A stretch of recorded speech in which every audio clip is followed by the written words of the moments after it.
Биохакинг деген сөзді естіп көрдің бе? Бұл байлар өз денесін iPhone сияқты жаңартып отырып, қартайтпай ұстауға тырысуы.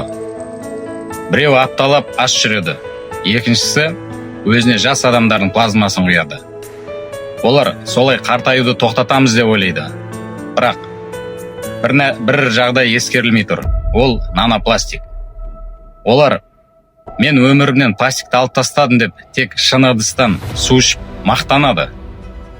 Ал жерде жыл сайын 400 миллион тонна пластик шығарылады. Мұхитта қазірдің өзінде 200 миллион тонна, ал кейбір жерлерде ол планктоннан 6 есе көп. Енді ойлап көр, осының бәрі нанопластиктер қайда кетіп жатыр? Әрине, суға, тамаққа, ауаға, олардың мәңгі жасаратын тамшыларында да бар. Ақырында олар сол плазмамен бірге өздері қашып жүрген нәрсені, яғни нанопластикті қабылдайды.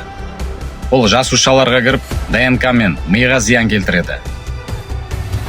Олар қарттықты жеңбекші болып жүргенде, жер ана уақытың бітті деп ескертіп дабыл қағып жатыр.